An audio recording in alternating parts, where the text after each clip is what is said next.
Hello darlings, ನಮಸ್ಕಾರ and welcome to my opinion YouTube channel. ಇತ್ತೀಚೆಗೆ ಒಂದು ಸುದ್ದಿ ಸೋಷಿಯಲ್ ಮೀಡಿಯಾದಲ್ಲಿ ಸಿಕ್ಕಾಪಟ್ಟೆ ವೈರಲ್ ಆಗುತ್ತಿದೆ. ಸ್ಪೈಡರ್ ಮ್ಯಾನ್ ಜೊತೆ ರಿಷಬ್ ಶೆಟ್ಟಿ ಕೈ ಜೋಡಿಸಿದ್ದಾರೆ ಅಂತ ಇದನ್ನು ನೋಡಿ ಹಲವರಿಗೆ ಒಂದು ಪ್ರಶ್ನೆ ಮೂಡಿದೆ. ರಿಷಬ್ ಶೆಟ್ಟಿ ಈಗ ಮಾರ್ವೆಲ್ ಸಿನಿಮಾದಲ್ಲಿ ನಟಿಸುತ್ತಿದ್ದಾರಾ? ಹಾಗಾದರೆ ಇದರ ನಿಜವಾದ ಸತ್ಯ ಏನು? ಬನ್ನಿ ತುಂಬಾ ಸರಳವಾಗಿ ತಿಳಿದುಕೊಳ್ಳೋಣ. ರಿಷಬ್ ಶೆಟ್ಟಿ ಸ್ಪೈಡರ್ ಮ್ಯಾನ್ ಸಿನಿಮಾದಲ್ಲಿ ನಟಿಸುತ್ತಿಲ್ಲ. ಅವರಿಗೆ ಯಾವುದೇ ಪಾತ್ರವೂ ಸಿಕ್ಕಿಲ್ಲ. ಹಾಗಾದರೆ ಈ ಸುದ್ದಿ ಏಕೆ ವೈರಲ್ ಆಯಿತು? ಕಾರಣ ಏನೆಂದರೆ, spider man brand new day cinema ಭಾರತದಲ್ಲಿ ಬಿಡುಗಡೆಯಾಗುತ್ತಿದೆ. ಅದರ ಪ್ರಚಾರಕ್ಕಾಗಿ ಮಾರ್ವೆಲ್ ಮತ್ತು ಸೋನಿ ಪಿಕ್ಚರ್ಸ್ ಭಾರತದಲ್ಲಿರುವ ಕೆಲ ಜನಪ್ರಿಯ ಕಲಾವಿದರ ಜೊತೆ ಕೈ ಜೋಡಿಸಿದೆ. ಅವರಲ್ಲಿ ನಮ್ಮ ಕನ್ನಡದ ರಿಷಬ್ ಶೆಟ್ಟಿ ಕೂಡ ಒಬ್ಬರು. ರಿಷಬ್ ಶೆಟ್ಟಿ ಒಂದು ವಿಶೇಷ ಪ್ರೋಮೋ ವಿಡಿಯೋದಲ್ಲಿ ಕಾಣಿಸಿಕೊಂಡಿದ್ದಾರೆ. ನಾನು ಚಿಕ್ಕವನಿಂದಲೇ ಸ್ಪೈಡರ್ ಮ್ಯಾನ್ ಅಭಿಮಾನಿ. ಥಿಯೇಟರ್ ನಲ್ಲಿ ಸ್ಪೈಡರ್ ಮ್ಯಾನ್ ಸಿನಿಮಾಗಳನ್ನು ನೋಡಿ ಬೆಳೆದಿದ್ದೇನೆ ಎಂದು ತಮ್ಮ ಅನುಭವವನ್ನು ಹಂಚಿಕೊಂಡಿದ್ದಾರೆ. ಅಷ್ಟೇ, ಇದನ್ನು ಪ್ರಮೋಷನಲ್ ಕೊಲಾಬರೇಷನ್ ಎಂದು ಕರೆಯುತ್ತಾರೆ. ಅಂದರೆ ಚಿತ್ರದ ಬಗ್ಗೆ ಜನರಿಗೆ ತಿಳಿಸುವ ಒಂದು ಪ್ರಚಾರ ಕಾರ್ಯಕ್ರಮ. ಇದರಿಂದ ರಿಷಬ್ ಶೆಟ್ಟಿ ಮಾರ್ವೆಲ್ ಸಿನಿಮಾದಲ್ಲಿ ನಟಿಸುತ್ತಿದ್ದಾರೆ ಅಥವಾ ಸ್ಪೈಡರ್ ಮ್ಯಾನ್ ಜೊತೆಗೆ ಸ್ಕ್ರೀನ್ ಹಂಚಿಕೊಳ್ಳುತ್ತಿದ್ದಾರೆ ಎಂದು ಅರ್ಥವಲ್ಲ.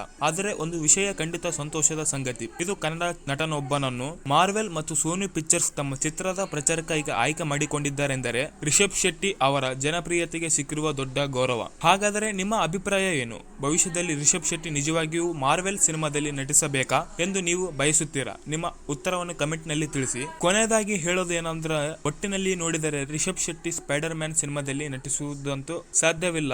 ಆದರೆ ಮಾರ್ವೆಲ್ ಮತ್ತು ಸೋನಿ ಪಿಕ್ಚರ್ಸ್ ಅವರ ಜೊತೆ ಅಧಿಕೃತವಾಗಿ ಪ್ರಚಾರಕ್ಕಾಗಿ ಕೈ ಜೋಡಿಸಿರುವುದರಿಂದ ಕನ್ನಡಿಗರಿಗೆ ಹೆಮ್ಮೆಯ ವಿಷಯ. ಒಂದು ಕಾಲದಲ್ಲಿ ಹಾಲಿವುಡ್ ಸಿನಿಮಾಗಳನ್ನು ನಾವು ಕೇವಲ ನೋಡುತ್ತಿದ್ದೆವು. ಆದರೆ ಇಂದು ಹಾಲಿವುಡ್ ಕಂಪನಿಗಳೇ ನಮ್ಮ ಕನ್ನಡ ನಟರನ್ನು ಹುಡುಕಿಕೊಂಡು ಬರುತ್ತಿವೆ. ಇದು ರಿಷಬ್ ಶೆಟ್ಟಿ ಅವರ ಸಾಧನೆಯ ದೊಡ್ಡ ಗುರುತು. ಇನ್ನೊಂದು ಕುತೂಹಲಕರ ಪ್ರಶ್ನೆ ಏನೆಂದರೆ, ಇದೇ ಸಹಯೋಗ ಭವಿಷ್ಯದಲ್ಲಿ ರಿಷಬ್ ಶೆಟ್ಟಿಗೆ ಮಾರ್ವೆಲ್ ಅಥವಾ ಮತ್ತೊಂದು ದೊಡ್ಡ ಹಾಲಿವುಡ್ ಸಿನಿಮಾದ ಬಾಗಿಲು ತೆರೆಯುತ್ತದೆಯೇ?